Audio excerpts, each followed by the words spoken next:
name is John Walters. I'm Chief Operating Officer at Hudson Institute. I'm here to welcome you to the Betsy and Walter Stern Policy Center. This is a particularly important topic and a topic that's been close to Hudson. As some of you may know, Hudson was founded in 1961 by strategic policy innovator Herman Kahn. And that makes today's event kind of part of our tradition and legacy.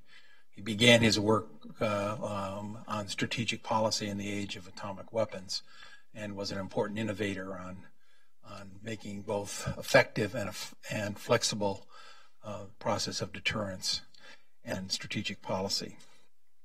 Of course, dangerous strategic threats remain today held in check only by the courage and by the ability to solve the problems that those threats pose day by day, year by year.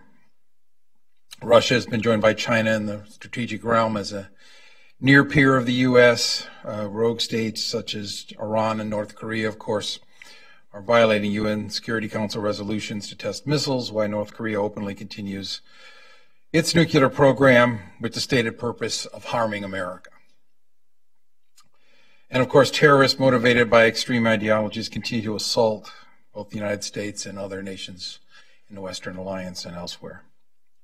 We at Hudson are dedicated to helping our national leaders and our allies think through these threats and help the public and legislators understand what leaders are struggling with and what they are proposing.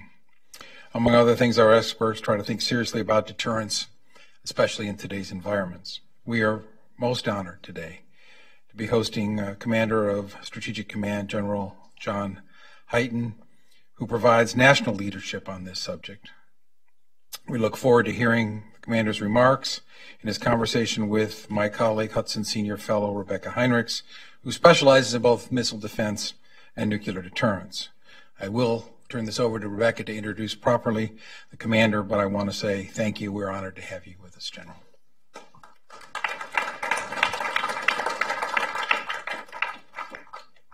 Thank you, John. So we are pleased and privileged here to host the Commander of U.S. Strategic Command, General John E. Hayden. STRATCOM is one of 9 unified commands under the Department of Defense. It is responsible for the global command and control of U.S. strategic forces to meet decisive national security objectives, providing a broad range of strategic capabilities and options for the President and the Secretary of Defense. General Hayden attended Harvard University on an Air Force Reserve Officers Training Corps scholarship, graduated in 1981 with a bachelor's degree in engineering and applied sciences, and was commissioned a second lieutenant. General Hayden's career includes assignments in a variety of space acquisition and operations positions. He served in senior engineering positions on both Air Force and Army anti-satellite weapons systems programs. I'm not going to go on there because we want to hear from the General himself, but I can say that I believe that General Hayden is one of the most compelling and articulate STRATCOM commanders we've had, and we are very fortunate as a nation to have him in this particular time. So with that, General.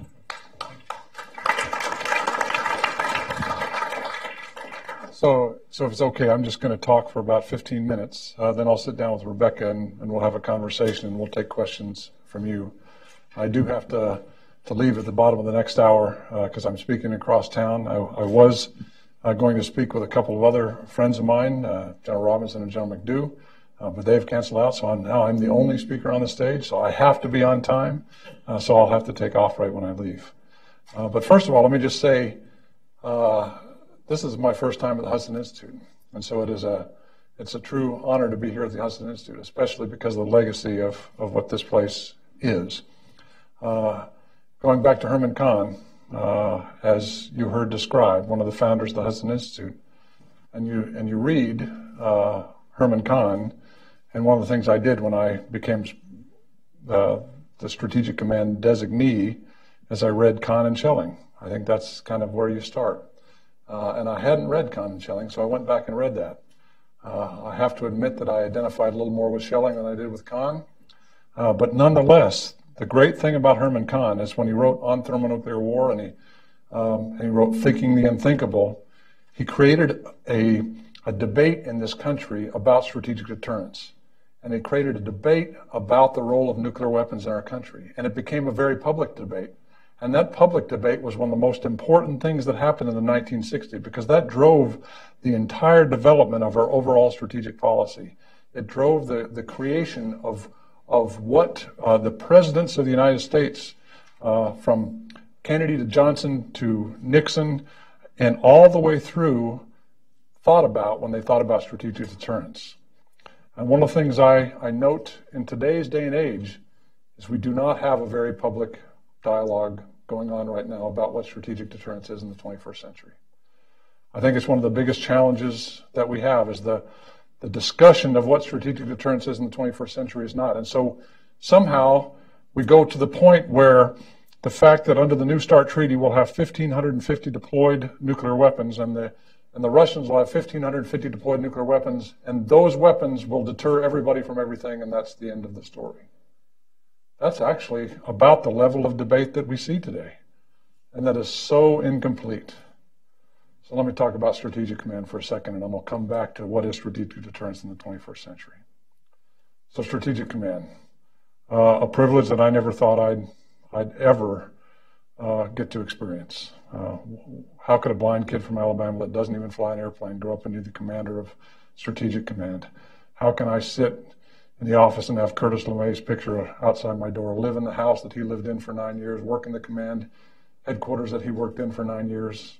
It's just not possible, but it happened.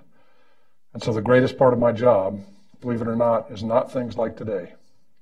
Not that I don't love standing in front of people and talking, but the best part about my job is the 184,000 Americans that provide the strategic deterrence for the United States.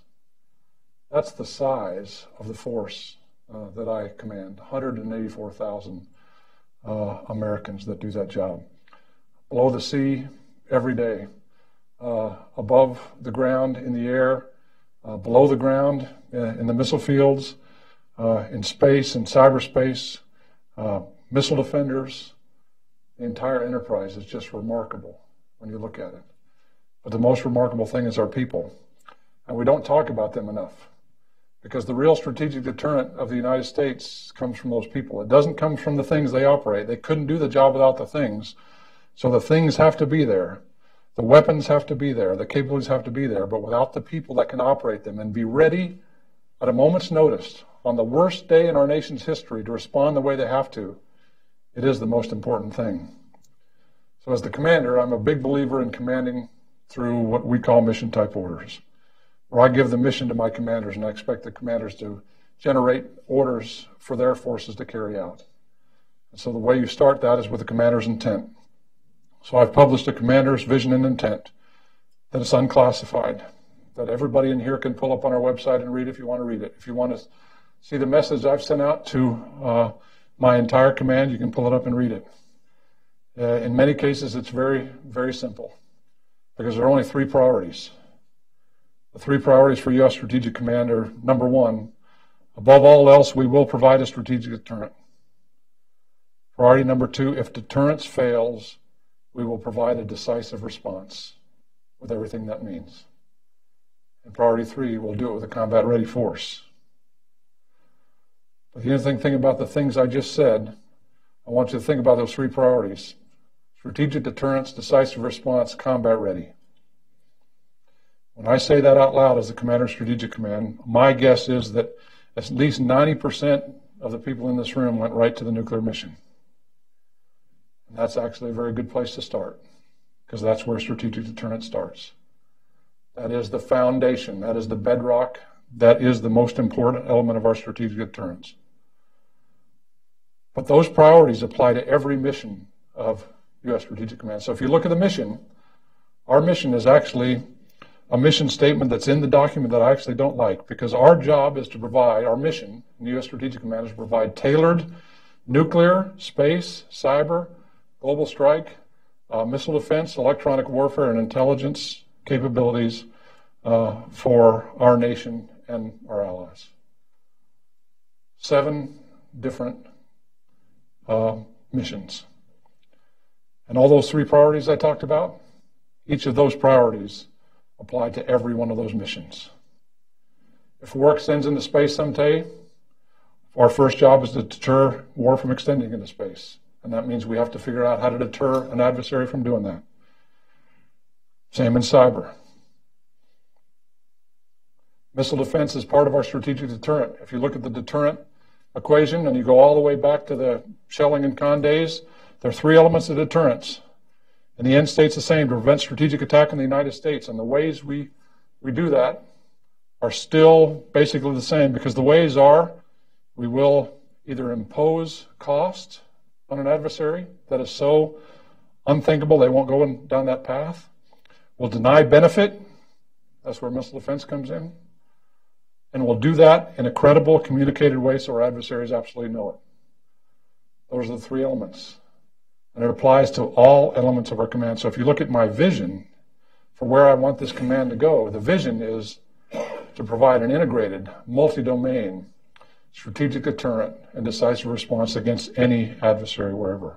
So instead of this long list of single stovepipe missions, our goal now is to figure out how to integrate those capabilities together. And we're about to stand up another unified command called Cyber Command that will come out from under STRATCOM and stand up as U.S. Cyber Command. So part of my job then is to reach out to the commander of Cyber Command and make sure we have tight relationships in providing strategic deterrence across the entire spectrum of information, which will include space, cyber, and intelligence. And so the relationship I have with Commander Cyber Command is going to be unbelievably important. Those three priorities apply to everything that we do. So let's talk about the first priority. The first priority is, above all else, we will provide a strategic deterrent. What does that mean? To deter what? A lot of people ask me, are you deterring North Korea today? Deterring from what? That's the first question. What is the purpose of deterrence? We're at the Hudson Institute. Everybody in this room should know the purpose of deterrence. The purpose of our nuclear deterrence is to prevent nuclear attack in the United States. So how are we doing? It works. Every day we are preventing nuclear attack in the United States. Have we convinced our adversaries across the world to give up nuclear weapons? The answer is no. That's not a deterrent mission. That's a mission for politicians, for persuasion, for convincing, for a number of different adjectives people can use. But the mission of deterrence is to prevent strategic attack in the United States. So how are we doing in space? We have not had a strategic attack in space. Now, the hard part about deterrence is at the end game, you're trying to prove a negative. Is it working? How do you measure deterrence to validate that it's working? And the only way we have is that this United States of America that we love so much has not come under strategic attack in any of the areas that are under my command, which is the whole point of having a deterrent capability. Secretary of Defense said this morning, the reason that the strategic deterrent mission is the most important mission in the Department of Defense is because we have to prevent fighting the war that we know we can't win, so we have to prevent fighting it. And in order to do that, we have to be powerful and ready. And that means we have to have a combat-ready force. And the combat-ready force does not just apply to the nuclear mission. One of the amazing things for an Air Force officer, especially somebody with my background, is that in the last 10 months, I've been underway on the USS Tennessee, a nuclear submarine in the Atlantic. I've done a change of command on top of a nuclear submarine in Pearl Harbor. I've been on a French nuclear submarine, a British nuclear submarine, American nuclear submarine in Europe. And I've talked to all the sailors that are on those ships. And the one thing I can tell you today is that they're all ready to execute the mission. The most horrible, fearsome mission that our nation has. And they're ready to do that. And they're calm, professional, mature. It's just amazing to walk into that. And the great thing about the Air Force side of the equation now is 10 years ago, I was in the command that was taking care of the ICBM business. And it wasn't just our command, but our nation had taken their eye off the nuclear mission. And the Air Force had as well. But now when I go to Minot or Warren or Barksdale, I go to see the B-52s, I go to see the ICBMs, and I go down in the holes, I go up and talk to the crews. It's the same stuff I see on the Navy side. Professional, military people, the sons and daughters of this nation, who take it very seriously that the most important job we have is to deter strategic attack in the United States. And if that deterrence fails, to be able to respond in the most horrific way, rapidly, without making a mistake. And then you walk into my headquarters, just outside Omaha, Nebraska, in Bellevue, off at Air Force Base. And you see 3,000 people that come to work in that headquarters every day. And we are ready to conduct that mission, and we practice it every day. Every day. So if then there's an adversary in the world that somehow thinks that they can take a misstep and do something to the United States and attack us strategically, we are ready at a moment's notice, on order of the President of the United States, to respond. And we will. And the last thing I'll say when we talk about strategic deterrence is that strategic deterrence in the 21st century is multi-domain, multipolar as well. When it was a bipolar situation, it was just the United States and the Soviet Union, there was one equation. But now everything that we do and everything that any of our adversaries do actually impacts the entire deterrence equation, it impacts the entire world. We have to always think about it from a multipolar problem. And then we have to think about it from a multi-domain problem, and each domain is actually different. The nuclear piece is quite easy to understand. The nuclear piece we can explain, we can talk about it in Q&A if you want, but the nuclear piece is actually pretty easy to understand. If the United States is attacked, we will respond. Now, expand that into space and cyber. And one of the things that we have to do is we have to make sure that the United States is not attacked strategically in space and cyber. So we want to prevent catastrophic actions from an adversary that could decimate our country in space and cyber. And yes, space and cyber are domains where those things can happen. Imagine what happened if we lost the power grid in this part of the country. Imagine what would happen if we lost GPS over the United States. People don't understand how embedded GPS is in everything that we do. You lose GPS, while your phones start working, you can't get gas out of a gas station, the stoplights stop working. You have significant timing issues in the entire financial network. You can't get money out of the bank. That's unbelievable, the strategic impact. So you have to think about that. But the one thing that is similar and different about space and cyber, in particular when you talk about strategic deterrence, is that there's no such thing as war in space. There's no such thing as war in cyberspace. There's just war. And if war happens, it might extend into space someday. Some adversary may push it there. And so the response, and how it's different than the nuclear side, is the response and the recommendation I give to the President of the United States. If we get attacked in space, I may not recommend a response in space, because that may not be in our best interest. I will recommend a strategic response of some kind, but it may be conventional, it may be in cyber, it could be any number of things, because it's just war, and war requires a response to an adversary.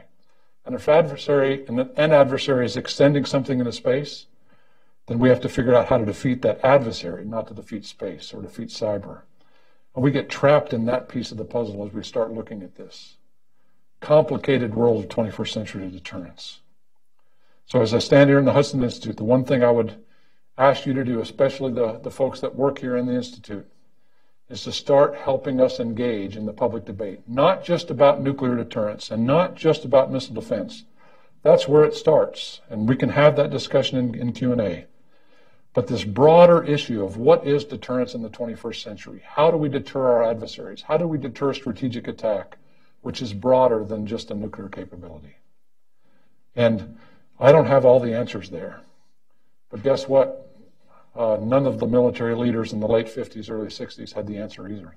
Those answers tended to come out of the academic community, RAND, the Hudson Institute, Yale. It came out of an academic discussion that generated a public debate about what the role of nuclear weapons were.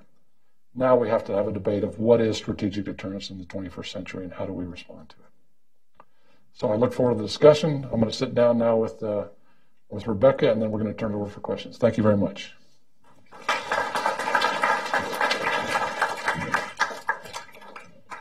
I do have questions that you would like me to ask at the end. I will have time for a couple of those. You can write your questions on the paper, pass them to the aisles. They'll be, one of my colleagues will come and collect those towards the end, and then I will pull from that stack. So thank you for that. Commander, thank you so much for those opening remarks. Let's start talking a little bit about North Korea, since that is the most troublesome threat facing the country right now. My first question there is, are you confident that we have the strategic capabilities to, part of deterrence is you want to be able to credibly hold at risk that which the adversary holds dear? Are you confident in our strategic capabilities to do that with North Korea? So we have probably the most robust deterrent that you can possibly have against a nation in our deterrent capability against North Korea. Our strategic nuclear forces completely overwhelm anything that North Korea can bring to us. So if they want to attack the United States with nuclear weapons, it is not going to work out well for North Korea. It just won't. That's the beginning. But again, if you go back to the elements of deterrence, impose cost. I just described that in the most significant way. Deny benefit. So the benefit is if I have a nuclear weapon and I'm deployed against the United States, I can change the equation and maybe the United States won't respond. So we need to have a defensive capability. So we have a defensive capability. The defensive capability is actually built to respond to the North Korean threat. That is what it is structured for today. It really does not respond effectively to any other ballistic missile threat in the world today, but it is built to respond to the North Korean threat. The sensors we have are focused on North Korea. The radars we have are focused on the North Korea threat. The interceptors are tuned to the North Korea threat. Can we do them better? Yes, that's why we have a missile defense agency that's investing money to try to figure out how to improve our capabilities, to have a more robust capabilities. But as we sit here today, we have soldiers in Alaska and soldiers in California that are sitting alert with interceptors. We have sensors deployed in the Pacific and in Alaska that will see and characterize that threat and provide that so we can shoot it down if it's coming at the United States or Hawaii or Guam. We have the capabilities in order to do that, and the capabilities will work. It's built to go against North Korea. So if you're talking about imposing cost or denying benefit, we have the capabilities to do that. Now the last piece is, have we communicated that message well enough to the North Korean leadership? That's why we conduct the missions that we do. That's why we talk the way we talk. That's why you hear Secretary Mattis talk about what we have to do. That's why you hear the President talk about what we have to do to transmit that message. That's why we fly B-1s and B-52s and F-35s with our Japanese and Korean allies in that part of the world to make sure that they understand that we're right there, we're watching all the time, and if you want to go that way, we're ready. So we can deter an attack on North America or our allies. That's what it's there for. So we are structured to deter North Korea. And deterrence is about deterring attack, not about convincing them to do something different inside their borders. Thank you, sir. And then since you highlighted the importance of the defensive piece, missile defense, how confident are you that the United States, should deterrence fail and North Korea were to launch an ICBM at the United States, how confident are you in our defensive capability to provide protection of all 50 states?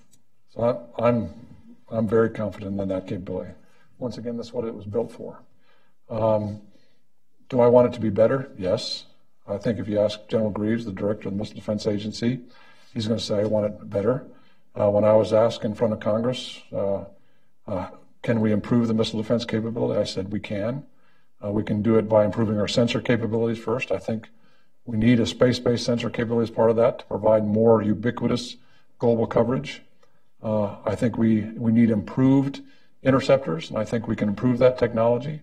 We need better capacity. We need all those things, and I've told the Congress that. I think we're going down that path, but I'm confident today that if something happened, this would be in the commander of Northern Command, the commander of NORAD's job, General Lori Robinson.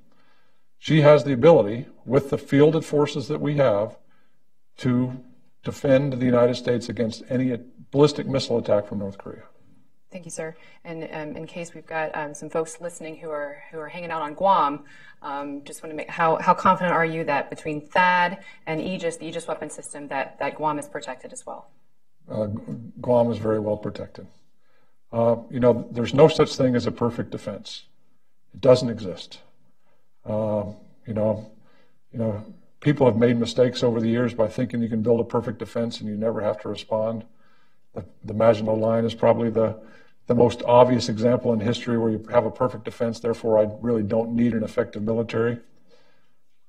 But that's not the way life works.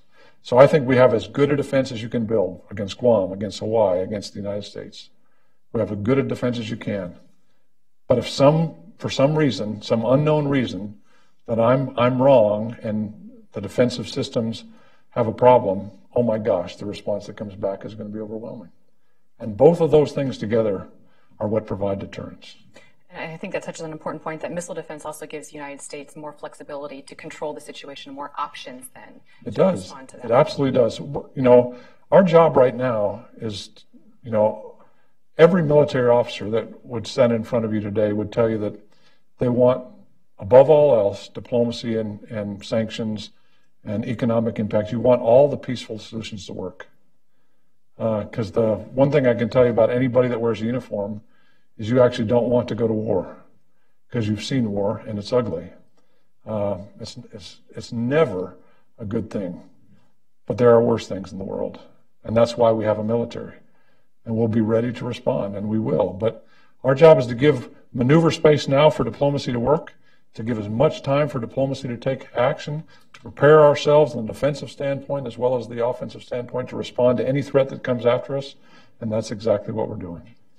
Thank you, sir. You have spoken in the past about how, if you look at the way the North Koreans test their missiles, they don't have the bureaucracy and they don't have the risk aversion to these tests. They go ahead and test, and even if they blow up on the launch pad, they learn from that technology, they apply it, and they get it better the next time. Now we've seen 2 successful ICBM flight tests in July. Can you talk about how the United States is not that way, and how the United States can get faster and to have those credible defensive and offensive capabilities that we need? It's interesting, is that you quoted me correct, okay? But you also left out the first part of the quote. And everybody leaves out the first part of the quote. Nobody even remembers that the first part of the quote was, we used to do business the exact same way. Because I go back to one of my heroes, General Bernard Schriever, and I'll talk about him later this afternoon across town. But he, the first 13 times he attempted to launch the Discover Corona mission, he failed. 13 times in a row. But each time he learned, each time his team learned, and they were able to figure out because they launched quickly, they learned quickly, they instrumented the heck out of the systems, and they went fast. That's the American missile business. That's the American launch business. That's the American satellite business. And so then I compared it to what Kim Jong-un is doing in North Korea. And it looks just like it. That's the part that strikes me as odd, is this used to be the United States' greatest advantage, as we had an industrial process that could move faster than anybody in the world. Go back to World War II and look at how we cranked up the industry. Go back to any time in the 60s, 70s, the entire deterrence mission, how fast we cranked it up. And then the other piece that's interesting to me is, now that I say that, and I go back and I use Schriever as an example, or Rickover put a nuclear reactor on a submarine that was the size of this building, the nuclear reactor was, and he had to fit it on a submarine. That's 28 feet in diameter. He did it in 5 years. Schriever was given the job of building a 3-stage solid rocket ICBM. He started it in 1958, finished it in 1963. In 1964, we had 800 3-stage solid rocket ICBMs with a similar performance characteristic to what we have today, deployed in 800 new holes at 5 bases across the world. Total cost, $2.14 billion then, $17 billion in today's money. And now the new program, the GBSD program, will take somewhere between 12 and 17 years, cost roughly $84 billion, and we'll get 400 missiles. So where did it change? When I say that, people now, and everybody in here has a different perspective. And in the media, I've been reported as I'm criticizing the acquisition process, or I'm criticizing the test process. or I'm criticizing the budget process, or I'm criticizing, actually I'm criticizing every one of them, because it's the entire buying process that we have that is the problem. We used to be able to buy things quick, but what were the advantages that General Schriever and Admiral Rickover had? The advantages were they got a budget on the first of the year every year, fully funded. You can set up a very efficient program if you say, I need this amount of money, and you get it in the first of every year. The requirements were simple and straightforward, and they were approved at the highest level. I just want a 3-stage solid rocket ICBM that can challenge Russia now. Oh, I just want a nuclear submarine that can deploy into the water and can stay under the water for as long as I need to in order to avoid the Soviet Union. Those were the requirements. Now go. Not 3 years of a requirements process. We had an industry who was tied at the hip with the military that said, we can do this, we can go fast. We had a test process that took risk, that understand what risk was and understand that sometimes you have to fail in order to go fast. Rickover in 1954, Admiral Hyman Rickover said, we learn nothing from success, we only learn from failure. 1954. Imagine today's day and age, we only learn from failure, we don't learn from success. If we have the smallest glitch in any one of our test programs, it's front page news everywhere. The smallest failure. And in many cases, and I was an engineer when I started off in this business, and I remember as painful as the failures I experienced were, those were the only times we ever learned. So Rickover was like, you learn nothing from success. You celebrate, you're happy, but when you fail, if you do it right, you go fast. And unfortunately, for the United States, our adversaries are doing that right now. They're going really fast, and we are not, and we have to change that. Thank you, sir. And switching gears a little bit here, let's talk a little bit about our strategic nuclear deterrent, LRSO. That tends to be something that there's some disagreement here in Washington about. Do we need the weapon system? Do we need this capability for the current strategic environment? One, do we need the LRSO, and why specifically for this particular environment that we find ourselves in? So there's a million reasons. We'll address all the million reasons in the nuclear posture review on the classified side. But in an unclassified forum, let me just point out some really obvious things. Is the B-52 going to be a nuclear-capable bomber 10, 20 years from now? It's part of our strategy. We expect the B-52 to last now into the 2050s, and we expect it to be a nuclear-capable platform. The air-launched cruise missile that it has right now not only is ancient, it's 40-plus years old, and it's difficult to maintain, almost impossible to fly. We won't be able to fly it much longer, but it's also built for a different threat environment. Believe it or not, in the last 40 years, I don't know if anybody's watched, but the threat has changed in the last 40 years. So the air-launched cruise missile that was built 40 years ago for a Soviet threat is not the air-launched cruise missile that we need today. Therefore, LRSO will do two things. At the unclassified level, it will provide the ability for the B-52 to maintain a viable nuclear threat for our air-launched leg of our triad. And number two, it will respond to the threats of the 21st century. Without it, you don't have the B-52 as a viable platform. The second piece, again, I won't go into the classified details, but I'll just ask you to kind of do the math in your mind. So a penetrating bomber like the B-21 that can only drop gravity bombs can attack how many targets at once with a nuclear weapon? The answer is one. Now, with conventional, it can go after multiple point targets, but a nuclear weapon is only one. So that means that every B-21 only goes after one target. We need the ability to attack multiple targets with the air leg of our triad. That's why you need a cruise missile. Those are the simple ones that you can talk about in public with anybody. And to me, those are powerful enough to say, this is why we need the LRSO. There's a dozen other very powerful classified reasons that I've talked about with the Congress, and I won't talk about in here, but I think those make the case all by themselves. Thank you. And then let's talk about space for just a minute, and then I'll go ahead and turn it over to questions so you can start to pass those to the outsides there. are we, your point about how we're deterring specific actors. So we're not deterring domains, and we're not deterring, we're deterring actors. And so that we're trying to get to the psychology of the actor there.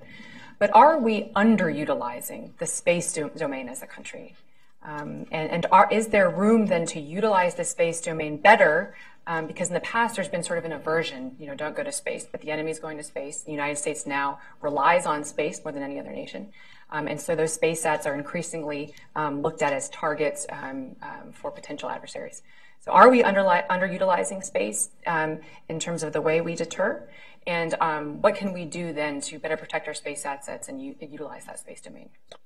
So, well, it's a really good question, but I could go 100 different directions. I'll just go back to a study that the Air Force did maybe 6 or 7 years ago, and it was called A Day Without Space.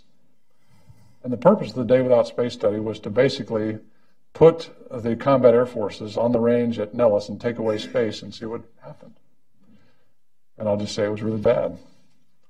But I tell you, the thing that annoyed me most about that study was the name of that study, A Day Without Space.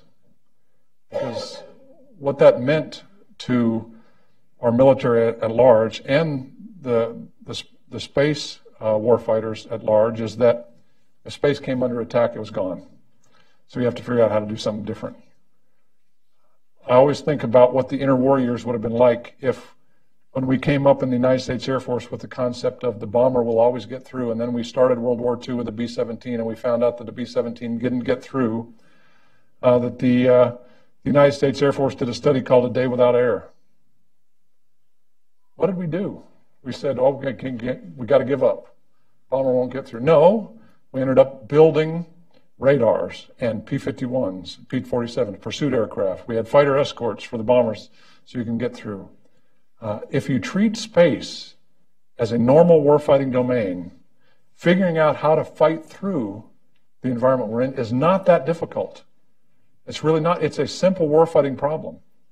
And I'll tell you an interesting story about the National Space Defense Center in Colorado Springs. So we built the National Space Defense Center to integrate all elements of the national security space community so we could get together and explore how we would deal with conflict that ascended into space. And so we brought all the services in, and all the intelligence agencies, and the National Reconnaissance Office, all in this room, about 70 people. And we started running through scenarios, just like you described, threat scenarios. How do we fight through it? And so, when you start something new like that, the thing about this town is that everybody in this town wants to come and see it. So everybody came. National Security Advisor came, Secretary of Defense, Chairman of the Joint Chiefs, everybody came. And so it was hard to plan the tours so you could actually get work done. But anyway, Chairman Dunford shows up at the National Space Defense Center. And he walks in. And there's 2 Marine captains over in the corner.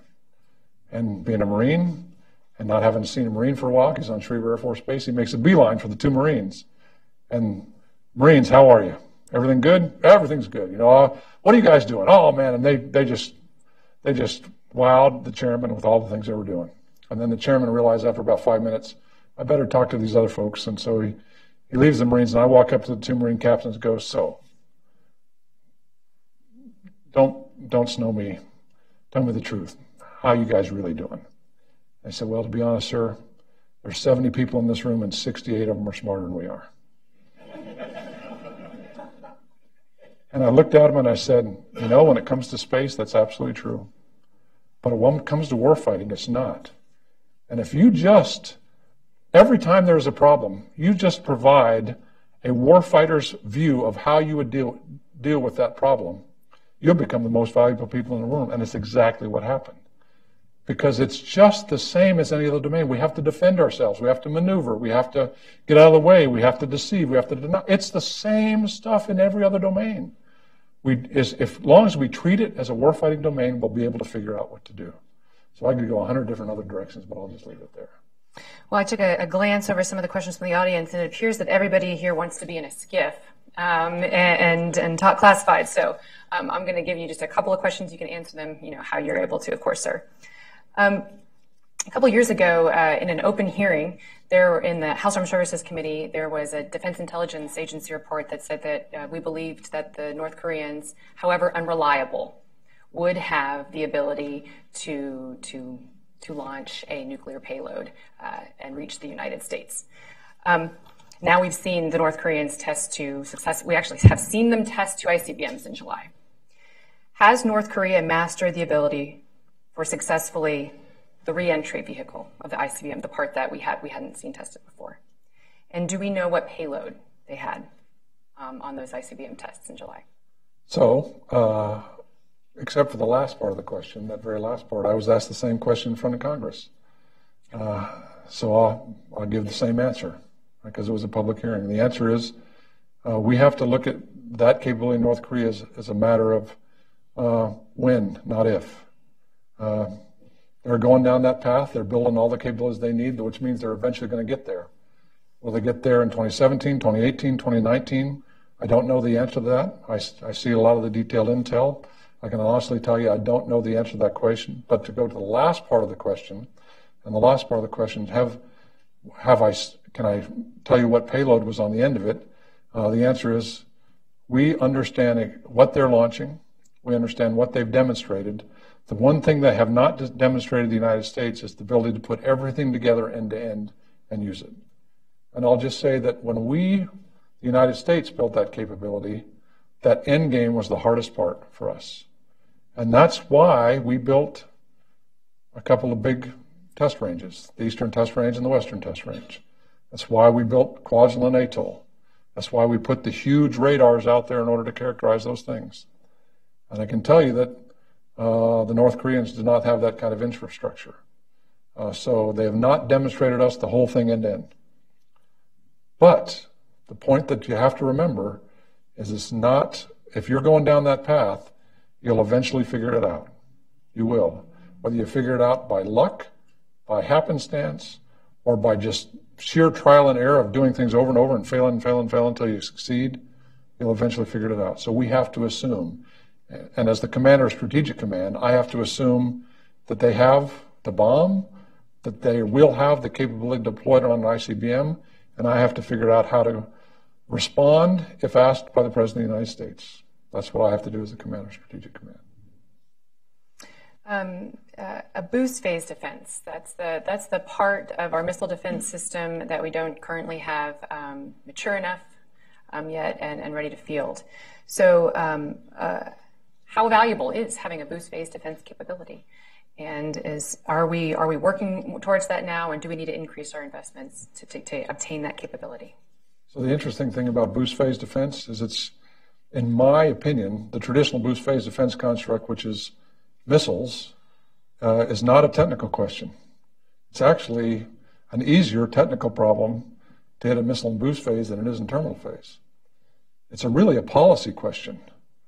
And why is it a policy question? And oh, by the way, the folks that are doing research in that area love to focus on the technology side, and they don't like to talk about the policy side very much.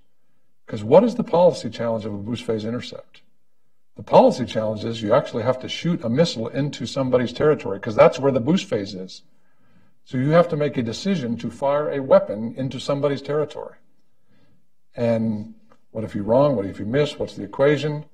How do you work all of, what's the political dimension of that? How do you talk to the President of the United States about that as you go in? That's the biggest challenge. If you want to talk about my view of where boost phase should go in the future, it's not with kinetic kill capabilities. It's with some kind of other than kinetic capabilities. And I'll give you one example. Lasers. The interesting thing about a laser, if I fired a laser in that direction, it stays in that direction. It does not come down on the Earth. It actually goes out into space. All the way up, all the way down. Lasers go there. If you had a laser that could do that, all of a sudden now you've changed the game, because now the policy question is not that difficult. But the biggest challenge with boost phase is the policy discussion, not the technical discussion. There are technologies out there today that we could deploy to get after the boost phase. And I tell you, there's nothing to do my heart any more good than to actually drop a missile back on the person that launched it at the United States, because that'll be the last missile they fire.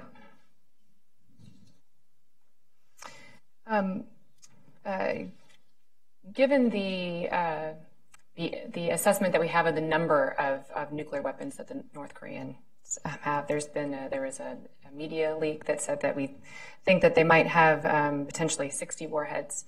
I'm not going to ask you to confirm that, but given those numbers, that it's more than just a few. We have 44 GBIs by into 2017 that we're planning on. And the shot doctrine is such that we're not just going to shoot one at an incoming missile. We're going to shoot more than one. So can you just talk about how having an increased capacity would be useful, in addition to every other thing that we need to do to protect the GMD system? And is there plan? Well, let's go ahead and let you answer that. So capacity is important, but it's important to me that we mature the entire architecture. If you just build capacity, that's a good thing. You can't deny that more missile defense is better. It gives us more options. It gives the president more options. So capacity is clearly better. But you have to improve this entire system at the same time. We have to make sure that we look at the entire BMD architecture. We have to look at the entire sensor architecture to make sure that it fully supports that capability. And then you actually have to integrate it with what I'll call a counter battery capability as well. That's the other piece that you have to consider.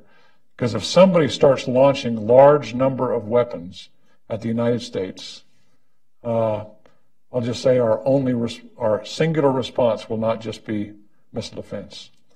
If they're launching small numbers, well, then the defensive response is actually, very logical, very straightforward, give a lot of time. But if there's this barrage of missiles coming out, you have to integrate all the capabilities that we have as a nation in how we would respond to that. And it's not just going to be on the ballistic missile defense side. I think that's such an important point, sir, because, those who work in academia who tend to be ideologically opposed to missile defense sort of create a straw man that we're just going to sort of have a catcher's mitt here and try to catch everything thrown at us. But of course, that's not true. Missile defense is there to absorb some of the attack and then give us options then to respond as well. So it's just one tool in toolbox. Nobody's arguing that it's going to handle the entire problem. So I think that's very important. Funding. If you can just talk a little bit about how the caps affect what you're trying to do to fulfill the requirements before you, and then also the effect that a CR will have on your ability to provide the president what he needs. The CR is actually the worst thing. It's worse than the caps. If you told me at the 1st of October, here's your budget, and it was lower budget, it's a whole lot better than a full budget in April. Because we can then put a plan in place that we can execute through the entire year. When you don't have a budget on the 1st of October, it really, really impacts your ability to effectively respond, to manage a program, to start new things, to explore what you need to do. And when you don't get a budget until springtime, in many of the recent years it's been April before we get a budget, then you have to start a program. Has anybody started a program in the Department of Defense recently? It's hard to do. All of a sudden you're in the summertime, then you're in the last quarter, and now you can't spend your money because you're in the last quarter, and now you're in the next year budget, but now you're not going to get a budget until that just kills you. It just kills you. The most important thing is to get a budget in the first of the year, whatever level that budget is, and then we'll figure out how to deal with it. We've all dealt with difficult budgets in the past. At least, if you've been in the military 36 years like I've had, there's been down budgets, there's been up budgets. The first budgets I had in the military were Carter budgets, then I dealt with Reagan budgets. It's been all over the map. But if you get a budget at the beginning of the year, you can plan for it and work with it. The caps can be difficult. If you go under sequestration, it would be horrendous, but not because of the level of funding, but because of when the cut happened. Because we don't plan for the sequestration. And if the sequestration happens, now you have to jump back in the middle and redo the entire thing, and you have to blow up your entire plans. So caps are challenging. Caps are hard to work through. Sequestration is awful, but not having a budget the first of the year is just makes it very, very difficult for the department, for anybody to plan. And then I would presume that that also affects the speed that you're talking about too. If you had a spending outline that you could count on, that could also help us the industrial base, the industrial capacity that we have to create the weapon systems that we need. Well, if you look at how industry invests their money, if industry doesn't know money is coming, they don't invest their own money. So what you want to do is, if you're going to go fast, you want people investing their own money in certain things that you're going for, because they know that on the 1st of October next year, there's going to be this new program and it's going to be this much money there. And you can then convince your board of directors or your investors, whatever kind of company that you have, that it's good to invest this money, because there's a chance if we invest this money, here's what we're going to get. But when you don't know that program is going to start, or it's going to start 6 months late, then people hold their cash back and they don't invest their money. It slows down the entire process. And when they do that, that impacts the people, because you have the people, the young engineers that show up and they want to do things. And then they don't get to do those things. And so what do? They leave the defense industry, they go someplace else.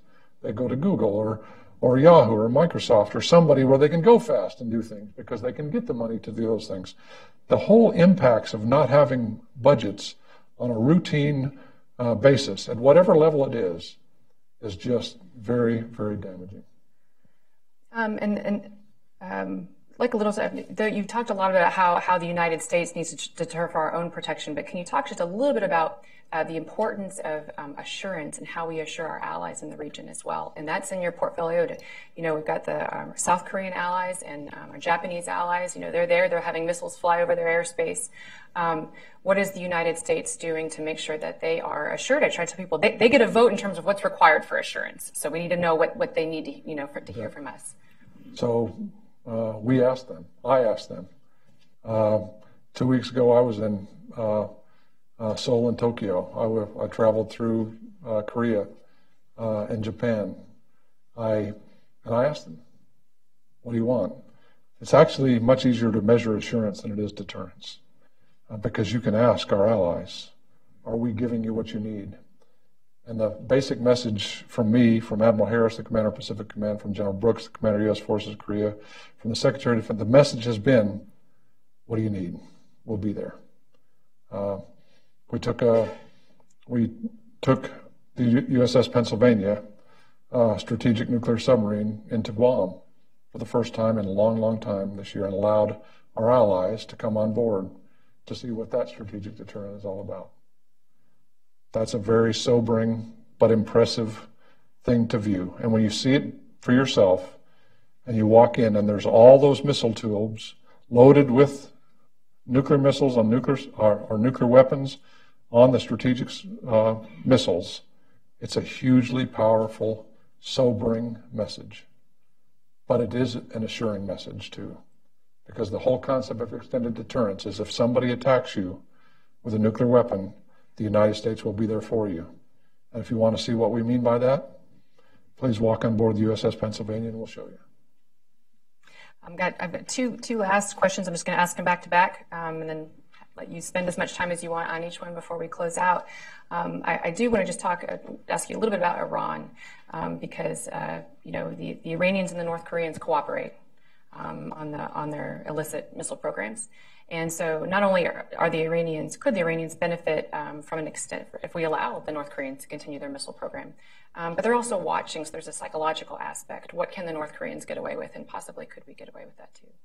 So how are you thinking about that, and how are you thinking about the problem that North Korea poses vis-a-vis Iran as well?